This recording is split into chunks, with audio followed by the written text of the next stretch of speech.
After the strongest man in America, Thomas Andray had finally admitted that he had lost to Sung Drippy-Woo. The battle was over without a single casualty, for the sole exception of the instigator, Hwang Dong-soo. Back in Korea, at the top of a building, Rizzy-Woo stated that he had used Shadow Exchange in order to swap locations with Baru, and asked the shadowy being next to him if it had been a while since he had been to Korea, saying that what he was looking at right at this moment was the city of Seoul. He stated that as they spoke, Baru was busy healing Jin-Ho to the best of his abilities in America. "My king," the shadow soldier called out, making Papa Wu respond, asking, "What is it?" The general-grade shadow soldier kneeled down in one knee, asking him to bestow a name upon him as well. Drippy-Woo responded, asking how the name Greed sounded to him, since he had died being a greedy MF, and asked Hwang Dong-soo what he thought about it and if he liked it. "Thank you, my king," Greed responded, making Drippy-Woo order him to put his head back on the ground as punishment for the crimes he had committed when he was alive. The next day at the International Guild Conference, Sung Diddy-Woo had finally arrived and questioned why there were so many reporters around today. The deputy director of the Hunter Bureau responded, saying that it seemed like the reporters were already well aware of the fight that occurred between him and Thomas Andray, and that it would be difficult for him to escape the attention. He stated that they had already secured a testimony from Hwang Dong-soo's party, saying that the Hunter Bureau would ensure that the truth behind the incident comes to light. Drippy-Woo thought to himself, saying that he didn't want to think about Dong-soo anymore, since there was just one reason he had came to America, and as soon as his questions are answered, he would have no business being here anymore. The deputy handed over a pair of wireless earbuds without even the case to Drippy-Woo, saying he would be translating the contents of the presentation to him with them. The Riz King finally arrived inside the building where the meeting, which contained the top-ranking hunters from every single country in the world, was being held. Feeling Drippy-Woo's immaculate aura, the hunters turned to look at the man who defeated Thomas Andray, with Liu Jigang smiling at the sight of Rizzy-Woo wearing one of his toughest fits yet. The top-ranking hunters couldn't help but whisper among themselves, asking if he was really the Asian hunter who one-sidedly beat the absolute shit out of Thomas Andray until he was almost dead, saying it was hard to believe. Drippy-Woo took his seat among the representatives of their respective countries, marking the beginning of the International Conference of Guilds. An Einstein-looking MF stood before the podium, introducing himself as Dr. Belzer. He said that he's sure that they're well aware that the appearances of Gates has shot up quite a bit recently, and that stronger monsters have begun to appear. But what they don't know is that unusual activity has been detected above the skies, stating that it had been widely reported that the magical energy concentration that is being absorbed into the atmosphere is becoming increasingly greater, saying that they would refer to this phenomenon as the Magisphere until they find a more appropriate term to call it.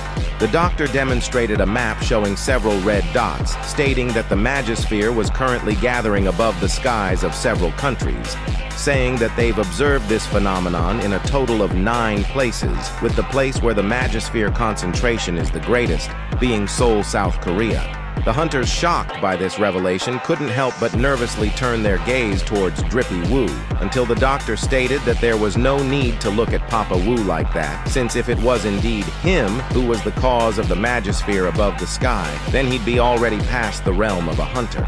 Rizzy-Woo questioned if the 9 places he was talking about could be related to the number of monarchs. Dr. Belzer stated that since they didn't know the cause, there was nothing they could do to deal with it at this moment. But just because they can't do anything about it doesn't mean they don't have to deal with it, since this could bring the world great change once more.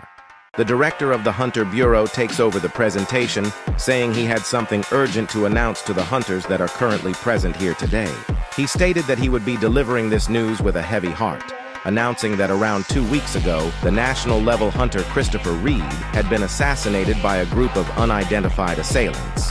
The hunters in the audience couldn't believe their ears, questioning if this was a joke or not, since the only one who could kill a national-level hunter would be someone of equal strength. The hunters quickly turned to look towards Papa Wu, questioning if he was the culprit, since he was also the one who beat the great Thomas Andray. The director went on to explain that the news of Christopher Reed's passing would be officially released the next day, and asked them to listen carefully without misunderstanding. He stated that there was a man who they suspected to be the perpetrator of this crime, which made Drippy Woo look dead serious, knowing what's coming next. The director explained to the hunters that the person they see before them is referred to as Suspect S. This revelation shocked the hunters, since they really thought the culprit was indeed Sung Drip Woo, but they still thought that the Asian man's face still looked strangely familiar to them. That is, until they suddenly felt Drippy Woo's terrifying aura, making them quickly think that they must not turn around at all costs, nervously trying to convince themselves that they only just look alike, since all Asians look similar to them anyways. Sung Drip Woo gritted his teeth, questioning just why his father, saying that he didn't know why the rulers had sent down a monster in the form of his dad, but it might have something to do with Kamish's warning. The director went on to explain that the man found in a gate in the US was classified as a monster who was capable of speaking the human language. But when they requested the aid of Hunter Hwang Dong-soo, who spoke Korean, to lead the interrogation, it had easily taken him down in the middle of it, which brought the Hunter Association's headquarters down in a sea of flames. The director went on to say that the culprit was powerful enough to defeat Hwang Dong-soo, who was acting as a member of the Scavenger Guild's main force, stating that strong humanoid monsters like him, who had escaped dungeons, may have targeted Christopher Reed, this being the conclusion the Hunter Bureau has come up to. Drippy Woo suddenly noticed something in the recording of the one-sided battle between the monster and Hwang Dong-soo, saying it was talking to him. The humanoid creature spoke in Korean, warning Dong-soo to never step foot in Korea again, telling him that he wasn't saying this to help his son, but to help him instead, because if he doesn't do as he's told, then he wouldn't be able to rest even after death. The words "won't be able to rest even after death" remained on Drippy Woo's mind, making him call for greed. He responded saying it was just as his liege suspected, stating that there was no doubt in his mind that that man was truly his father. The director of the Hunter Bureau stated that they would be requesting aid from every single guild around the world in order to catch him, asking them to contact the Bureau immediately upon discovering his whereabouts. A hunter in attendance asked the director if there was any proof that Suspect S was truly not a human being. He responded saying that his emission of magic completely matched that of a monster. Another hunter asked that if the monster who claimed to be a human that went missing in a dungeon was a hunter that had actually existed before. The director responded saying he was indeed a real person. The hunter questioned that if that was really the case, then why wouldn't he just reveal the hunter's identity? The director responded saying that he was connected to one of the hunters present here today, so they've decided to not reveal that information, and asked if anyone else had any further questions. A man suddenly raised his hand, asking if it really wouldn't be more helpful to just reveal his identity in the pursuit of his arrest, making the attendants turn their heads to see that it was China's 7-star hunter Liu Zhigang who was asking the question. Liu Zhigang stated that he would be direct about this, and asked what was the relationship between the monster and Sung Drip Woo. Since it was such an important individual asking the question, the director had no choice but to reveal that during questioning, Suspect S had revealed himself to be Sung Drippy Woo's father, and that they were carrying out this investigation, assuming that is true. The hunters quickly start whispering among themselves in the light of this revelation. Liu Zhigang suddenly asked Drippy Woo what he would do in the situation that this monster turned out to be his missing father, and other hunters attempt to hunt him down. Drizzy Woo responded saying that it was only right that hunters hunt down monsters, and if he's indeed a monster, then he would take care of him himself.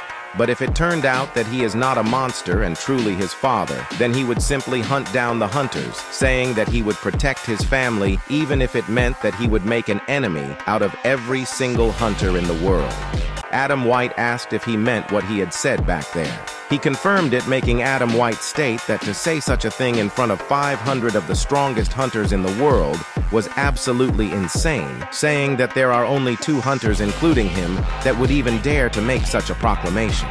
Drippy Woo questioned who the other person was, making Adam White respond saying that unfortunately, he was currently in the hospital at this moment. Adam asked him if he would like to dine with the other hunters, since the Bureau had put a lot of effort into the feast. But before Drippy Woo could give his answer, Liu Zhigang arrived to greet him.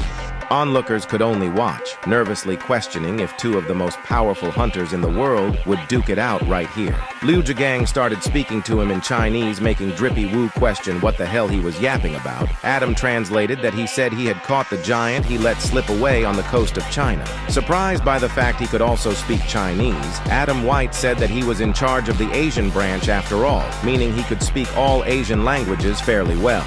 Drippy Woo asked him to keep on translating, which Adam White translated that Liu Zhigang said that he was surprised to find that the giant monster was stronger than he expected, and that it was even more difficult since the battle took place on water, and because of that he said that he's been wanting to meet him ever since, saying that he's been curious to see what kind of hunter could take down such powerful monsters so easily. Reaching out for a handshake, he went on to say that he was happy he had put Thomas Andray in his place, and has no doubt that Andray was in the wrong. Drippy Woo thought to himself, saying that the first impression he got off him was that he was just a grumpy MF, but it turned out he was rather an interesting person. But as they shook hands, Liu Zhigang said something that surprised Adam White, explaining that Liu Zhigang had said that for the reason that he's that strong, he's hoping that Suspect S isn't a member of his family. Adam White translated that Liu Zhigang said that he never wants to fight him, so he didn't think he had any ill intent towards him.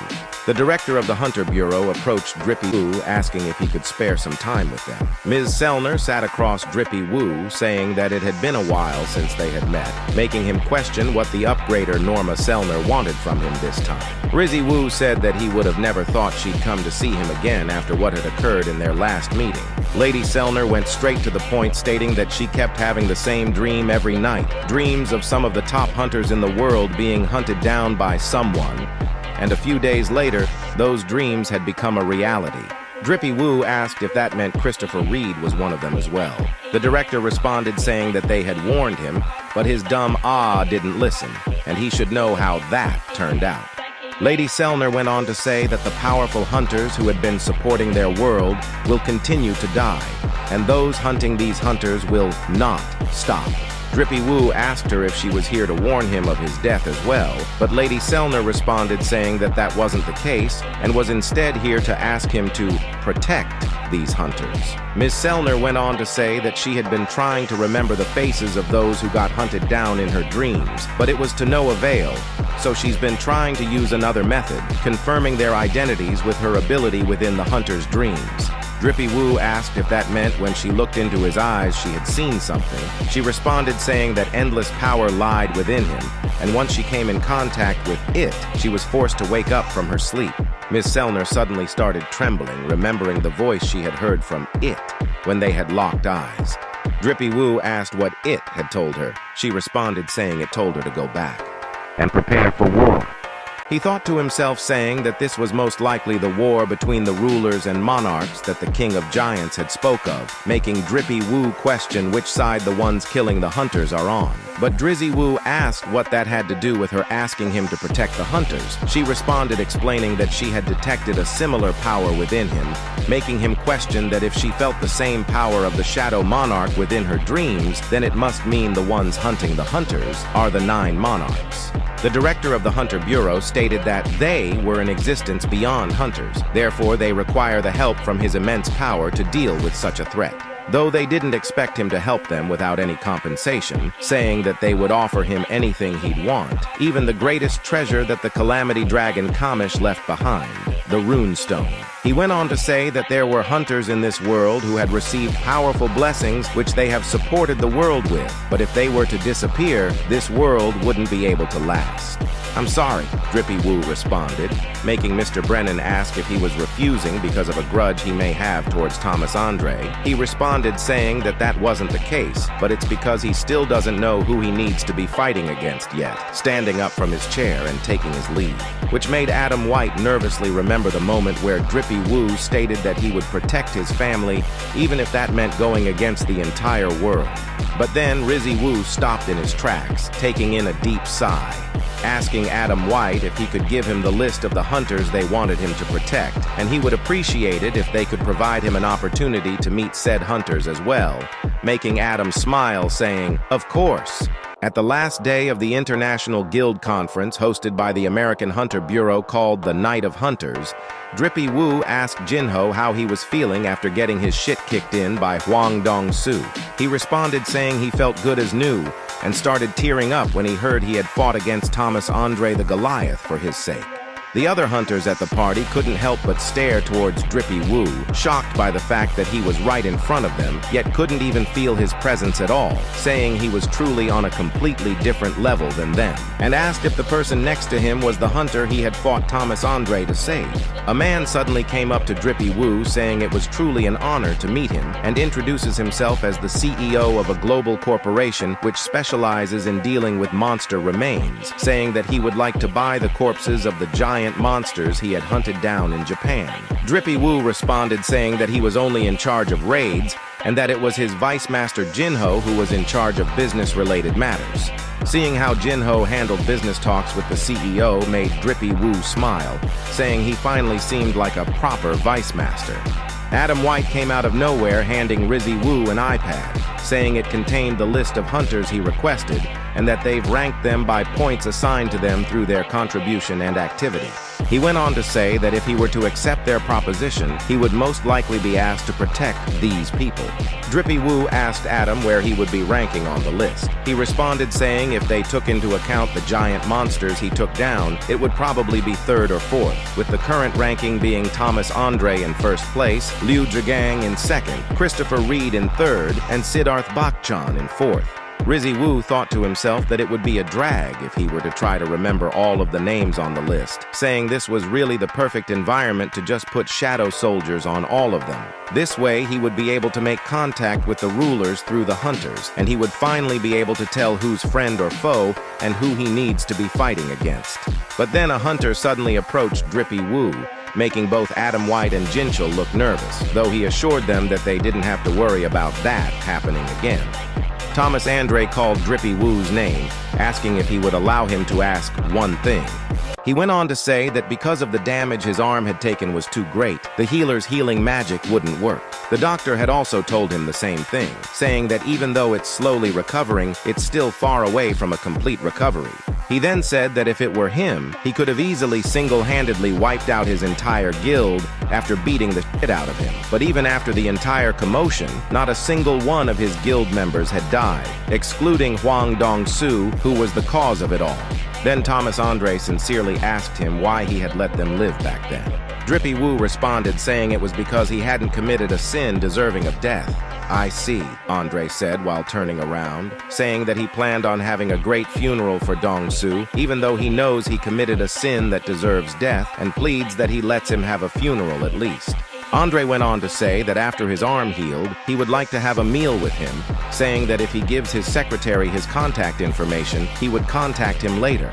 Secretary Laura suddenly bowed her head, explaining that her master just showed his gratitude towards him for not harming his guild members, telling him that no matter how he looks, he was actually a pretty shy person, and asked Drippy Woo to excuse her rudeness, asking if he could give her his contact info since her master wanted to give him a gift of gratitude, but Drippy Woo declined it, saying he didn't need it. Laura insisted that her master was very competitive and becomes uneasy when he feels he owes someone a favor, saying that anything would do. Drippy Woo thought really hard about this gift of gratitude, saying that a useful dagger would be nice. Laura responded, saying she understood and appreciated his understanding, taking her leave. Adam then asked if they should go and meet the hunters on the list, but Drippy Woo responded saying there wasn't a need to do so, and asked him if there was a person missing since he didn't see Hunter ranked number 6 anywhere, making Adam question how he knew that. He responded saying that they had lost contact with him a couple days before the conference, and that the secret agency and the Brazilian government have yet to find his whereabouts, making Drippy Woo question if he was already unalive, meaning that only 7 hunters were left.